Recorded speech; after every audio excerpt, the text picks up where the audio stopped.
to be respected as a human being, to be given the rights of a human being in this society, on this earth, in this day, which we intend to bring into existence by any means necessary. Welcome back to the Muslim Street. Here with my co-host Laila, Abdelaziz. I am Malik, Aziz. You can call in locally here in the state of Florida at 727-441-3000. Around the country, toll free at 866-826-1340. We want to welcome into the Muslim Street Akbar Muhammad. Akbar, assalamu alaikum. Alaikum salam. How are you, my brother? Good, I good. hope that this reception is okay. No, you sound very clear. I just want to do a brief introduction on Akbar Muhammad. Akbar Muhammad is the international representative of the Nation of Islam. He has resided on the continent of Africa, I think, since the late 1980s. He is also a talk show host for African in the World radio show. He also has a foundation, African Literacy into the World, where he escorts young youth back to the African continent from the black community. I think if we talk about Akbar Muhammad, and I've seen him in action abroad on the African continent in Ghana in the early 90s, in the Sudan in 2007 around the issue of Darfur. Akbar has met many of the presidents on the African continent, vice presidents, ambassadors from many countries, Castro in Cuba. Akbar, welcome to the Muslim Street. Thank you very much. I'm honored to be with you this evening. Yeah, and I really like the name, the Muslim Street. Yeah, one of the things we came up with this concept of the Muslim Street is just that we wanted to bring perspectives into the Muslim street, if you will, from the Muslim street, who don't necessarily get the kind of play that we see in the Western-dominated corporate press. So actually, what happens is when there's a Muslim issue, and I've turned on CNN, I've turned on Fox, I've turned on NBC, the very first 3 to 4 stories about somewhere in the Muslim world. And if they need a quote-unquote Muslim expert, they march in the same people over and over again. They don't necessarily carry the perspective from the grassroots. So this is the project. This is the platform. And we wanted to discuss with you, Akbar Muhammad, Malcolm X.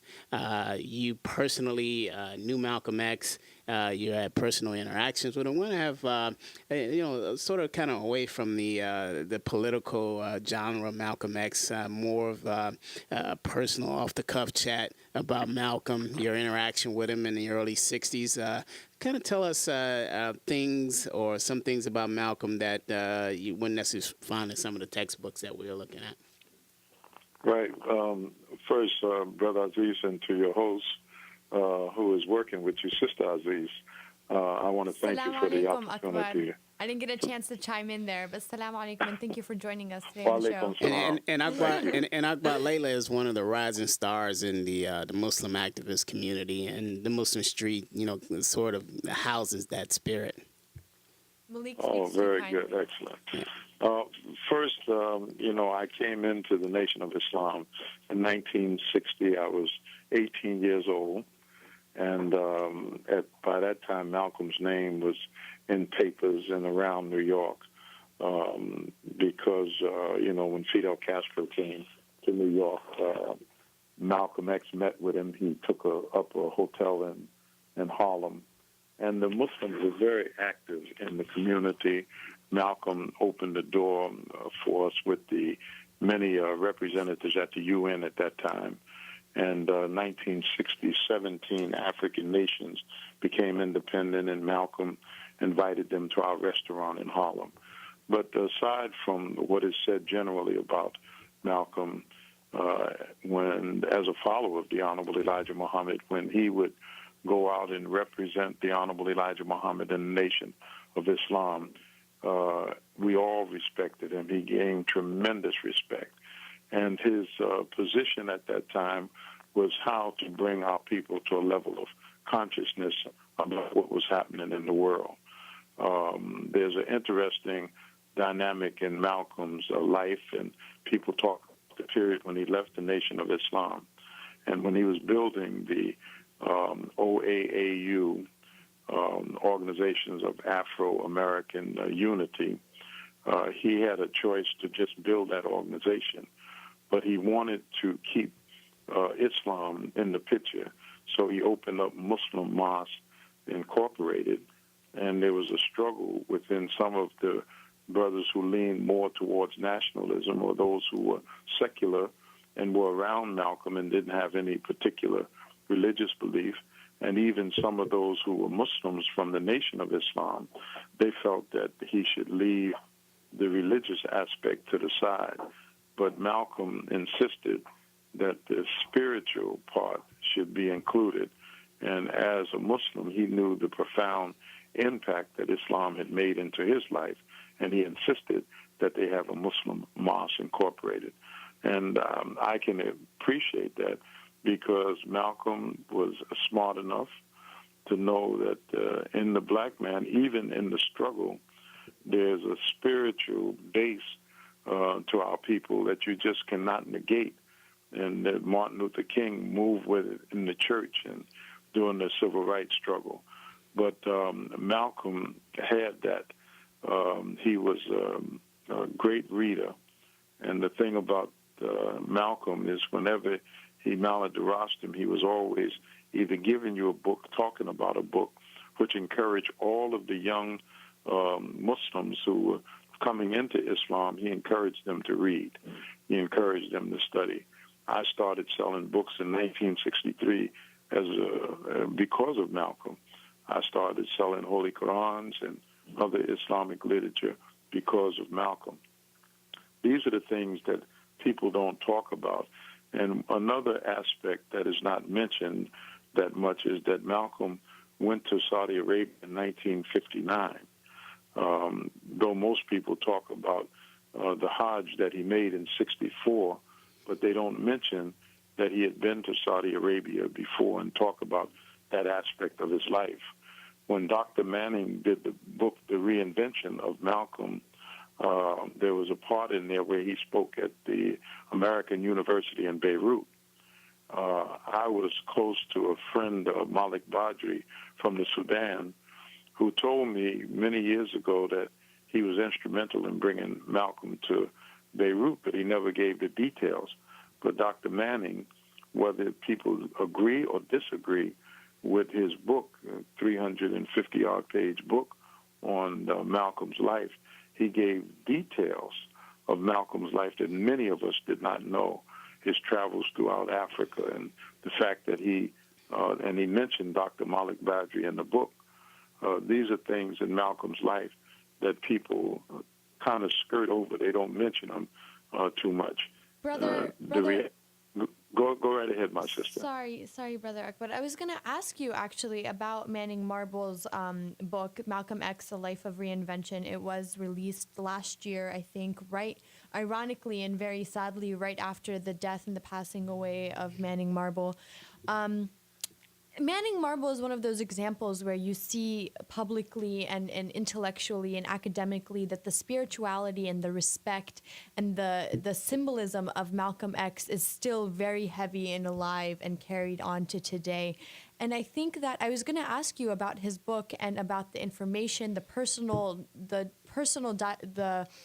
recreation of Malcolm X to my generation that only knows Malcolm X from the books, from his autobiography. Do you see that the criticism that Manning Marble got from the reinvention, A Life of Reinvention, has some truth to it, or did you like that the book brought a very personal taste to Malcolm X?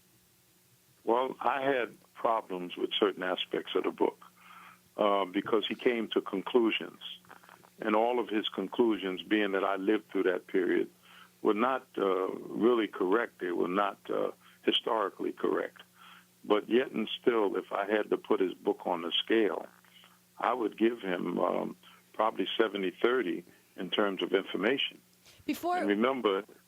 Sorry, but before we go to a break that we're about to take, one of these conclusions that Dr. Manning Marble comes to is who actually murdered Malcolm X. How do you feel about that conclusion that he made in the book? Well, I think that he was off and a lot of aspects of things that he did not bring up that should have been germane to the conclusion that he came to. And one is the man who was arrested on the scene. 2 men were arrested, but only one showed up in the end. The very fact that there were agents around Malcolm, that he should have highlighted that more, I believe. And the fact that the men who were accused of killing Malcolm, there is no way that those 2 men, who I knew very well, personal friends of mine, could have gotten into the Audubon Ballroom and took a seat on the front row, because all of Malcolm's security people and Malcolm's helpers knew that these 2 men were in the Nation of Islam and active officials in the nation. So they couldn't have gotten in the place and sit on the first row. That would be virtually impossible. So the conclusion that he drew in the book doesn't hold up for those who have a knowledge of it. So, but there's things that Dr. Manning did in this work. He died on a Friday, and that Monday the book was released on Martin Luther King, the anniversary of Martin Luther King's assassination, April the 4th. And so he never was in a position to defend his writing on talk shows or on tours. So, but I would give him, I would say 70-30, because he brought a lot of aspects of Malcolm's life out that really took a tremendous amount of research that many of us knew nothing about. Yeah, Akbar, on the other side of the break, a couple of things we're going to talk about, and you can touch on before we go to break. What I've noticed as we fast forward to 2011 and activism in the Muslim community in the United States, as I talk with quote-unquote immigrant Muslim, or those being non-Black American Muslims, I see a rallying point around the progressive revolutionary message of Malcolm X, and it creates some excitement. It also creates a bridge, I think, between the immigrant Muslim community, which is seems to have always been apart from the Black American community vis-a-vis our struggles.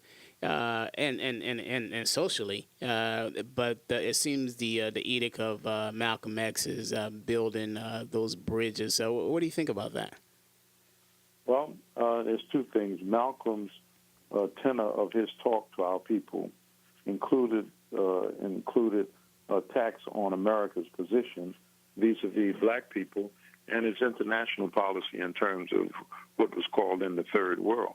And today, you don't find Muslims taking that position within inside of America because of the ability of the U.S. government to deport certain Muslims, to consider them extremists or radical or Al-Qaeda or Taliban sympathizers. So therefore, you don't find that same ability and the freedom to critique America and what America is doing in the world, and in particular to the Muslim world, where if Malcolm was here at this time, he would be on America because, first of all, they can't deport us or take our green card. We're citizens, and it's the fact that we have accepted Islam. And Islam gives us a sharper vision on what is happening in the world, just the knowledge of the world that comes to us. So Malcolm's position at that time was champion the cause of the oppressed in America, which was the Black community, but also attacking America's foreign policy that was definitely one-sided when it came to third world countries. Brother Akbar, we'll continue this conversation right after a really quick break. You're listening to The Muslim Street.